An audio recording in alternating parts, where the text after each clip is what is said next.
Deputy speaker విధులకు సంబంధించి సరికాని దానిని గుర్తించండి. మరి ముందు సరైన ఏడో చూద్దాం. స్పీకర్ పదవి ఖాళీ అయినప్పుడు డిప్యూటీ స్పీకర్ తన విధులను నిర్వహించలేని పరిస్థితులలోనూ డిప్యూటీ స్పీకర్ అధ్యక్ష వహించి సభా కార్యక్రమం నిర్వహిస్తారు. స్పీకర్ పదవి ఖాళీ అయినప్పుడు స్పీకర్ తన విధులను నిర్వహించలేని పరిస్థితులలోనూ డిప్యూటీ స్పీకర్ అధ్యక్ష వహించి సభా కార్యక్రమం నిర్వహిస్తాడు. కరెక్టే. అసలు డిప్యూటీ స్పీకర్ ఉన్నదే స్పీకర్ లేనప్పుడు సభా కార్యక్రమం నిర్వహించడానికి ఉంటాడు. కరెక్ట్ అది. నెక్స్ట్, పార్లమెంటరీ కమిటీలో డిప్యూటీ స్పీకర్ సభ్యుడైతే ఆ కమిటీలకు డిప్యూటీ స్పీకర్ అధ్యక్ష వహిస్తారు. రైట్. పార్లమెంట్ లో మొత్తం 24 కమిటీలు ఉన్నాయి. 24 కమిటీలలో 20 కమిటీలో ఒకవేళ ఏ కమిటీలోనైనా డిప్యూటీ స్పీకర్ సభ్యుడిగా ఉన్నాడు అనుకోండి, ఆ కమిటీకి డిప్యూటీ స్పీకర్ అధ్యక్షుడు ఉంటాడు, సభ్యులు ఉంటారు. ఓకేనా? ఒకసారి ఫర్ ఎగ్జాంపుల్ ఇప్పుడు ప్రభుత్వ ఖాతాల సంఘం ఉంది. ప్రభుత్వ ఖాతాల సంఘంలో మొత్తం సభ్యుల సంఖ్య 22 మంది ఉంటారు.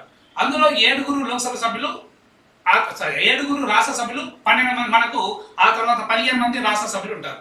మొత్తం 22 మందిలో 15 మంది లోక్సభ సభ్యులు, 7 రాష్ట్ర సభ్యులు ఉంటారు. కాబట్టి ఇప్పుడు ఒకవేళ 22లో ఒకవేళ డిప్యూటీ స్పీకర్ ఉన్నాడు అనుకోండి, సభాధ్యక్షుడు ఆయనే ఉంటాడు. కాబట్టి అంటే ఆ కమిటీకి చైర్మన్ ఆయన ఉంటాడు. కాబట్టి ఇది కూడా కరెక్టే. కాబట్టి పార్లమెంట్ కమిటీలో డిప్యూటీ స్పీకర్ సభ్యుడైతే ఆ కమిటీకి డిప్యూటీ స్పీకరే అధ్యక్ష వహిస్తాడు. రైట్. నెక్స్ట్, డిప్యూటీ స్పీకర్ సభా కార్యక్రమాల్లో పాల్గొని సభలో ప్రసంగించవచ్చు. సాధారణ సభ్యునిగా బిల్లు పైన ఓటు వేయవచ్చు. కానీ స్పీకర్ వ్యవహరిస్తున్నప్పుడు మాత్రం నిర్ణయాత్మక ఓటు మాత్రమే కలిగి ఉంటాడు. రైట్. ఇప్పుడు చూడండి, డిప్యూటీ స్పీకర్ సభా కార్యక్రమంలో పాల్గొని సభలో ప్రసంగిస్తాడు. కరెక్టే. ఎందుకంటే స్పీకర్ ఉన్నాడు కాబట్టి డిప్యూటీ స్పీకర్ సభా కార్యక్రమంలో ప్రసంగిస్తాడు, సభా కార్యక్రమంలో పాల్గొంటాడు. సాధారణ సభ్యుడిగా బిల్లు పైన ఓటేస్తాడు. కరెక్టే. ఓకేనా? ఎందుకంటే డిప్యూటీ స్పీకర్ సభ్య హోదాలో ఉన్నాడు, సభ్యుడిగా పనిచేస్తున్నాడు, కాబట్టి బిల్లు పైన ఓటేస్తాడు. కానీ స్పీకర్ గా వ్యవహరిస్తున్నప్పుడు మాత్రం నిర్ణయాత్మక ఓటకు కలిగి ఉంటాడు. స్పీకర్ పనిచేసినప్పుడు నిర్ణయాత్మక ఓటకును కలిగి ఉంటాడు. అంటే ఒకవేళ స్పీకర్ లేకపోతే డిప్యూటీ స్పీకర్ స్థానంలో కూర్చుంటాడు. స్పీకర్ స్థానంలో కూర్చున్నప్పుడు స్పీకర్ కు ఏముండదు అంటే అక్కడ పౌరునిగా సభ్యునిగా ఓటకు ఉండదు.